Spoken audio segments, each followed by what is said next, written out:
At the outset, I thank Bimal sir and other esteemed members of PhD for giving me this opportunity. A very warm welcome to all the participants and eminent speakers. Friends, in next 30 minutes, we will be discussing two crucial aspects of block credit. First, ITC on immovable property and telecommunication towers. Second, ITC on various kinds of sales promotion schemes.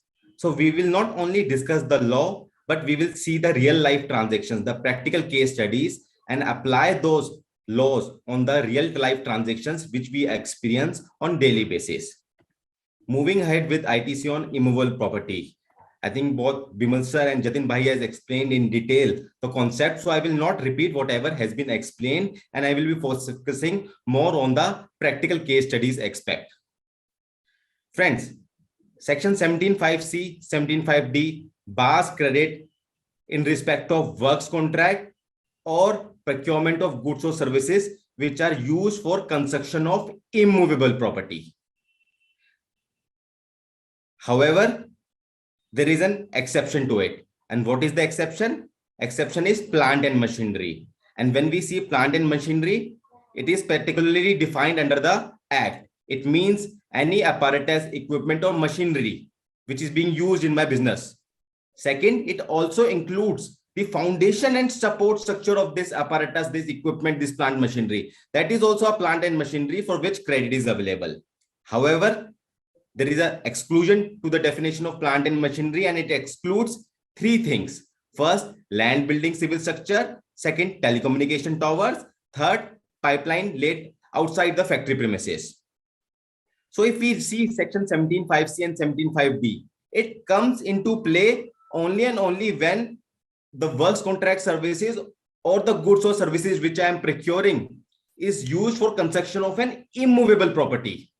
If something is a movable property, if something is movable, then I will not fall under this restriction. And this is very important because we will be using this proposition when we will discuss the case study related to telecommunication towers.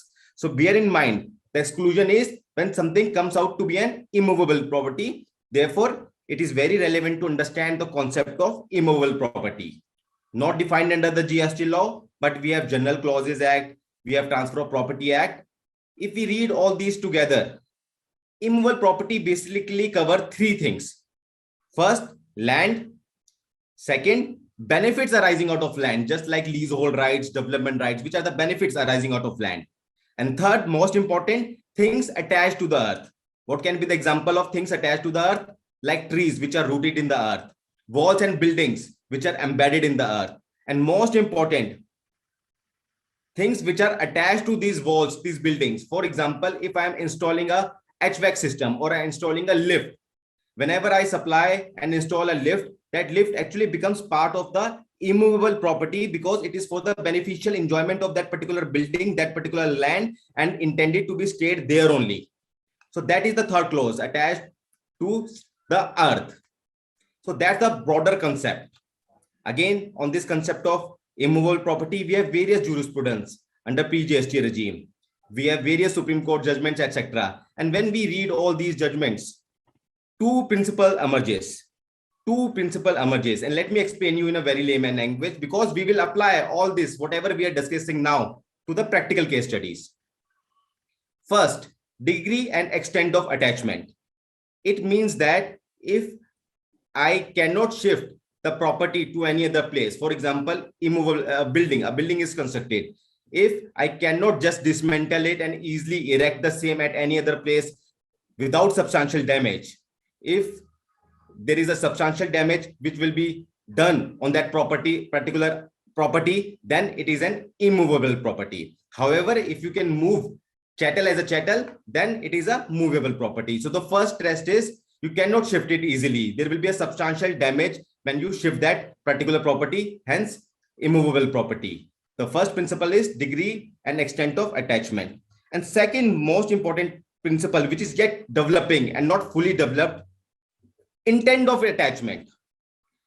Even technically speaking, there may be a scenario. For example, these days we are discussing the concept of prefabricated buildings. We are discussing the concept of telecommunication towers. So there may be a technical possibility of shifting that prefabricated building from one place to another. But whether the intent when the building was being constructed, when the prefabricated building was being constructed, whether the intent was to shift it somewhere else or not, the intent was to always place it there and to be used. The intent was always that that particular building will be used as a beneficial enjoyment of that particular land. So there are two principles which we have to keep in mind. First is degree of attachment, and second is the intention.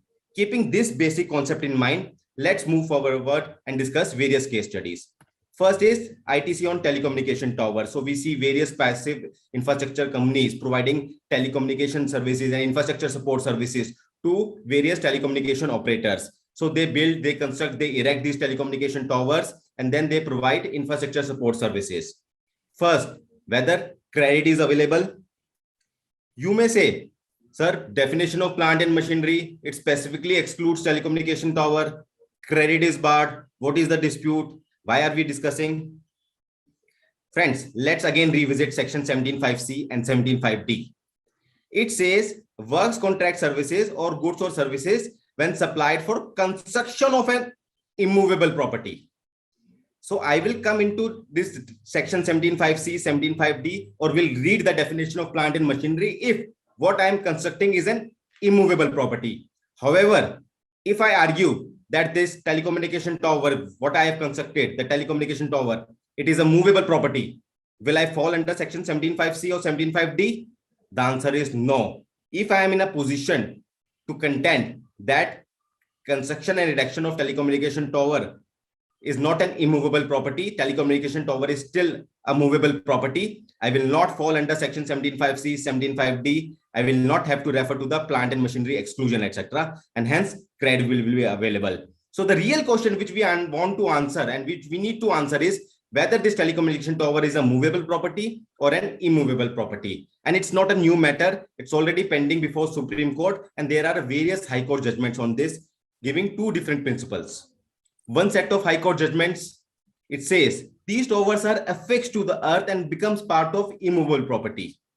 First set of judgments. Second set of judgments like SR Telecom, Vodafone, etc. They says it is not an immovable property. The tower is constructed and is not for the beneficial enjoyment of that particular land. If I am fastening it to the land, it is only to make it wobble free, to ensure stability, and hence it's not an immovable property. And the matter is pending before Supreme Court. Similarly, in GST law also, a writ has been filed in the case of Bharti Airtel challenging this restriction of telecommunication tower. So what can be the possible implication of SC decision and what as an industry we should do and what we are doing? First, Supreme Court may hold that this telecommunication tower is nothing but an immovable property. If they come out with an argument that this is an immovable property, they decide that it is an immovable property, then credit will not be available. Done. What if they decide it is a movable property? If Supreme Court down the line decides that it is a movable property, in that scenario, will I get the credit at that moment of time if I have not availed the credit now? Remember section 16.4, time limit for availing the credit, September of the following financial year. If I am purchasing goods and services in respect of construction of telecommunication tower, I don't take credit. Down the line, Supreme Court says it's a movable property and hence credit should be available. What should I do?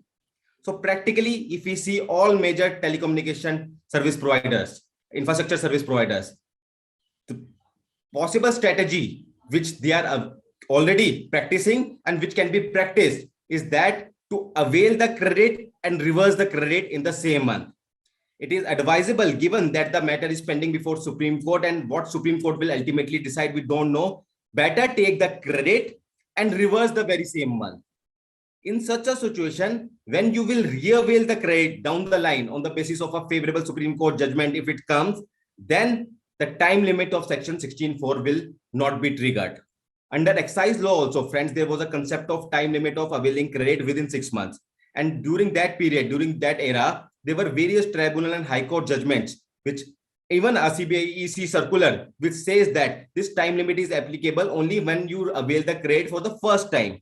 If you have availed the credit, reversed, and then you are reavailing it. At the time of reavailment of credit, time limit is not applicable. So my advice would be better in all these situations, avail the credit, reverse it, write a letter to the department that we are reversing under protest, so that down the line, if there is a favorable judgment, you can avail it. And this is the strategy being followed by almost all players in India. Apart from that, a very, very dangerous issue raised by DGGI recently for this particular sector on the interpretation of telecommunication tower. They say, what do you mean by telecommunication tower? Is it only the civil structure, or will it also include, because in all telecommunication tower, you have antennas, you have various kinds of equipments which are attached to the telecommunication tower. There are 10 types of equipments. I'm not drilling down into those types of equipment. So what is the restriction all about? Is it only the civil structure or even all the equipments?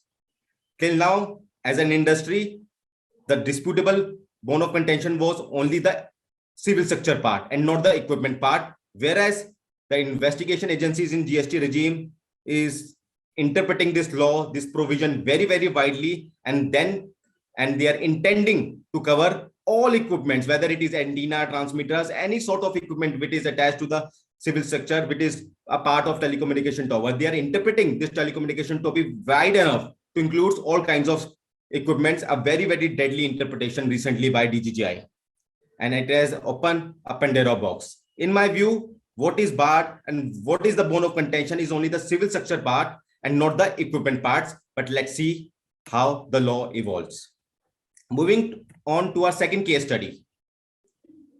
I am constructing a new factory. How to optimize my credit? Because section 17(5)(c)(d) bars credit on goods, services, works contract, which I avail for construction of immovable property on my own account. I will be using this factory for manufacture of XYZ product. Whether credit is available or not, what are the elements for which credit is available? Let's discuss that, and ultimately then see how we should structure our procurement contracts.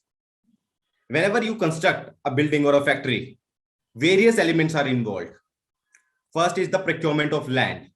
And again, land procurement can be two ways. It can be an outright purchase of freehold land, or you may take land on lease, say 99-year lease, 90-year lease, wherein you pay lease rentals on which there is a GST implication. Whether credit available on these leasehold rentals which you are paying. Second, then you undertake civil work. Civil work involves construction of building, factory buildings, and it also generally involves foundation of the various plant and machinery. So generally we appoint a civil contractor who undertakes all the civil work, including foundation of the plant and machinery. Third, you procure various plant and machineries related to your project. It may also include lift, HVAC, etc. And then there are certain movable items like computer, furniture, which can be moved. So when we talk about land, freehold land, no issue. Leasehold land, GST paid, whether credit available. In my view, though there are few advanced rulings which are in negative, in my view, what is barred is goods and services used for construction of immovable property. And in this particular case, when I'm paying lease rentals are not for construction of a building. It is a step prior to construction of a building. The word used is construction, goods or services or both received by a taxable person for construction of immovable property. So for implies a direct nexus, whereas it is a step, leasehold rentals, it is a step, these services prior to the actual stage of construction. And in my view, the credit should be available for lease rentals, whatever you are paying, the GST on the lease rentals. Moving on to the civil work, 17(5)(c)(d) specifically bars credit on construction of factory buildings, credit not available. However, in our practical experience, what we have seen is that generally, whenever a contract is awarded for civil work, that contractor is also under an obligation to make foundation for the plant and machinery. And please remember, credit is available for foundation of plant and machinery. So at the time of execution of contract with the civil work, please define the scope properly and ask them to raise different invoices for construction as well as for foundation. So wherever credit is available, whatever elements are creditable, please ask for separate invoices so that there is no dispute. Moving on to lift, HVAC system, etc. Whenever I give a contract to a lift company for supply, installation, commissioning of a lift or an HVAC, etc. Whether credit is available or not, there are series of judgments, series of rulings which says advanced rulings, credit is not available on the ground that this lift and HVAC forms part of an immovable property. Hence, it is nothing but an immovable property, and hence credit is not available. Friends, there is no dispute whenever I am executing a work for supply, installation, commissioning, erection of a lift or an HVAC system. These lift or HVACs forms part of immovable property. And these activities are for the beneficial enjoyment of the building. You never intend to keep on shifting the lift or shifting the HVAC system. It is intended to be permanently displayed there. No doubt it is an immovable property. But what section 17.5C and section 17.5D says, it says even if it is an immovable property, even if it is an immovable property, but if it is a plant and machinery, credit is available. So no doubt it is an immovable property. All those advanced ruling, to the extent they say it is an immovable property, fine. But since it's a plant and machinery, it is an apparatus, it is an equipment, it is a machinery which is used to do a particular activity. Hence, credit should be available, and I will be squarely covered under the exclusion clause. And I have to keep in mind that I procure, or whenever I give a contract, I have a separate billing, separate purchase order for such kind of item for which credit is available. And similarly, for movable items like computer, furniture, etc., credit is available. So friends, we have to keep in mind whenever we are getting something constructed in such situations, always devise proper strategy and analyze the contract at BOQ level to understand the input tax credit implication. Check what are the elements where credit can be available based on the principles discussed, and accordingly devise your invoicing and purchase order and contract drafting mechanism. Next, these days, whenever we talk about construction of building, we always think that building is constructed through bricks, step by step, step by step. But there is a new concept which is prevailing these days, which is prefabricated building, which is constructed using prefabricated technologies, wherein prefabricated structures are manufactured at factories and then assembled at site to form a building. Technically, few people say that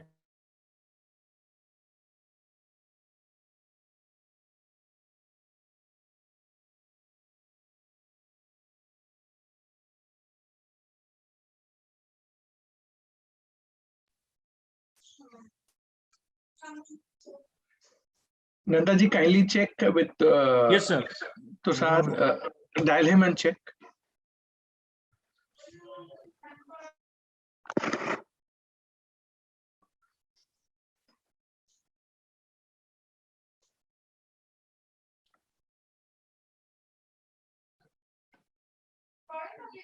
Okay. Sir Tushar ji का disconnect हो गया, मैं phone कर रहा हूँ. So he's connecting, right? Yeah, connecting. Yeah, participants, just wait. He's connecting. There's some disconnection at the place of CA Tushar Aggarwal. He's joining. Just wait.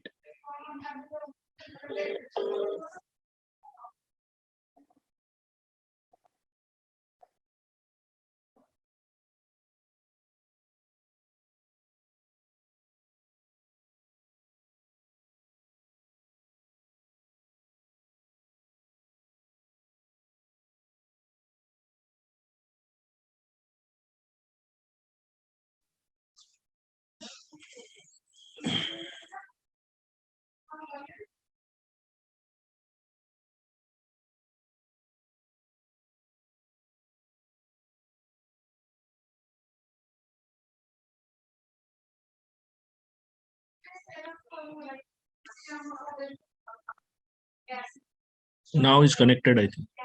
yes, sir. Sorry for the disturbance. I'm just resharing my screen.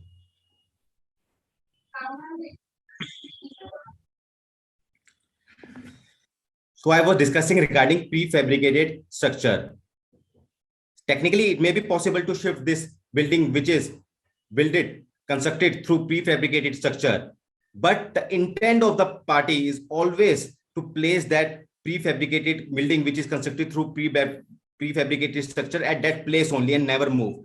The intention of this building, which is constructed, is to be placed there only, and it is for the beneficial enjoyment of that particular land which is being constructed. So to my mind, availment of credit is highly disputable, but given that there is no firm ruling on this particular subject, you may avail the credit and reverse it, just like what telecommunication industries is doing for the telecommunication tower. Same principle can be followed for prefabricated structures building also. Take credit, reverse it. Down the line, if there is any favorable ruling, you can re-avail the credit.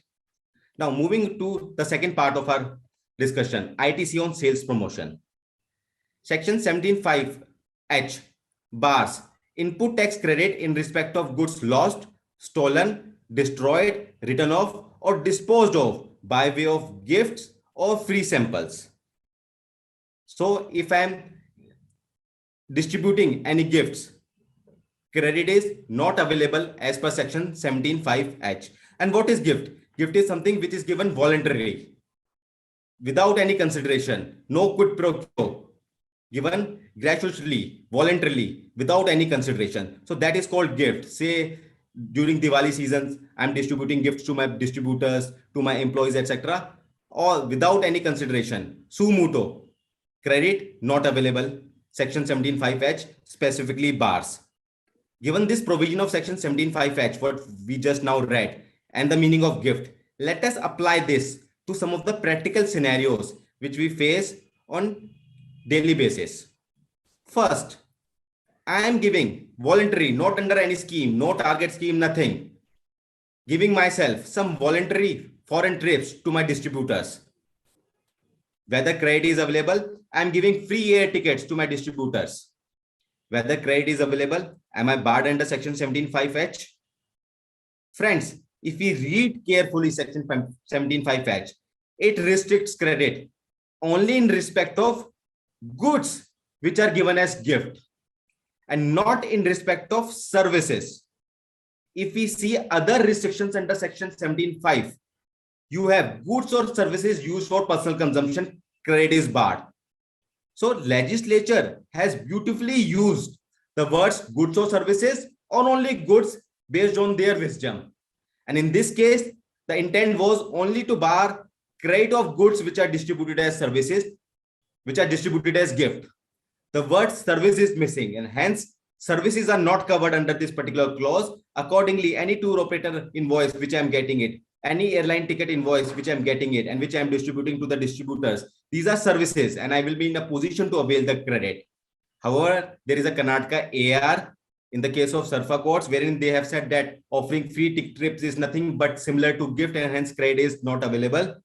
To my mind, this reasoning is wrong. Credit should be available because there is no bar on free services.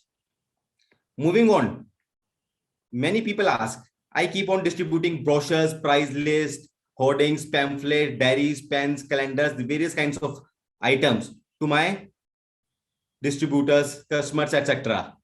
Whether credit is available. Friends, in this situation, we have to divide these kinds of material into two parts. First is materials like brochure, price list, pamphlets, etc., which are means of communication, which tells the other company, the distributor, about my product, its prices, its specifications, etc. Second, diaries, pens, calendar. These are the items which can be personally used by the distributor and has an economic value of its own. Whereas price list, brochures, these are the items, these are only means of communication. They don't have gives an economic benefit to the distributor, which they can use it. Whereas when I talk about a branded pen, diary, or a calendar, etc., these are the items which can be used, which has their own value and which they have own usage to be used by the distributor. So these are the two categories wherein we should divide all these kinds of materials. So to my mind, when we talk about brochures, price list, pamphlets, such kinds of means of communication, credit should not be barred. It is nothing but a means of sales promotion and hence credit should be available. These are not in the nature of give it because it does not give any advantage to the recipient. Even under the UK law, they have specifically said that point of sale display materials like display stand, poster, etc., these will not be considered as gifts. This is a UK concept wherein it has been settled that these are not in the nature of gifts. Whereas coming to the second set of items like diaries, pens, calendars, since they have an economic advantage to the distributor, to my mind, it is nothing but in the nature of gift. In the case of BMW, etc., BMW India, the SSC contended that these diaries, pens, calendars are nothing but sales promotional materials because they are used for promoting my business. No doubt, these are in the nature of sales promotion materials. And that's why I'm covered under section 16 because it is used in my business. But because there is a specific bar under section 17(5)(h) in respect of goods, and these diaries, pens, calendars have their own economic advantage, to my mind, credit in this situation will be highly distributable, but you can always get credit of your brochures, price lists, etc. Coming to the last topic of the day, gifts or some items like gold coins, phones, and various kinds of items given under a target-based scheme. So sometimes what happens, we come out with various kinds of schemes for the distributors. Say if you purchase 100 quantity, you will get gold coin. If you purchase 200 quantity, you will get an iPhone. If there is a proper target-based scheme, and under that particular scheme, I am giving this material to my distributors, is it in the nature of gift or not? Before we discuss the implication, let us see the recent circular, 2019 circular on buy one get one offer, wherein they have said that all this is marketing gimmick, and we have earlier judgments also. Whatever price you are getting is actually for both the products. So whenever we come out with schemes like buy one get one, it is not a free gift. It is just that whatever consideration is being paid by the customer, it is for both the products. Similarly, under the target-based scheme, if whatever consideration they have paid for 100 purchase of 100 products, I'm giving them those 100 products, plus as a part of scheme, I'm giving them a gold coin, or as a part of scheme, I'm giving them an iPhone. So it is not a free supply.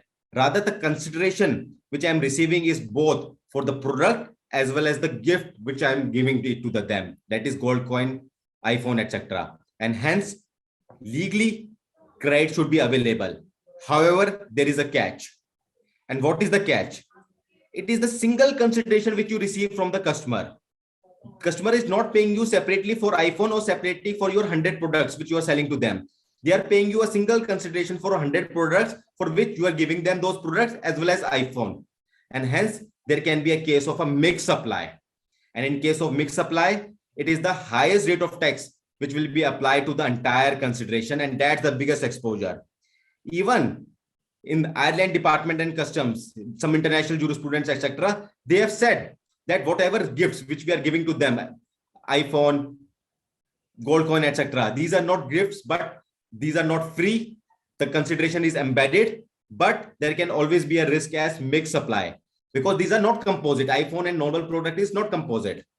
So we always advise our client, whenever you make such kind of schemes, always give only those items as free or as a part of scheme whose rate of tax is equal to your product rate of tax or lesser than product rate of tax.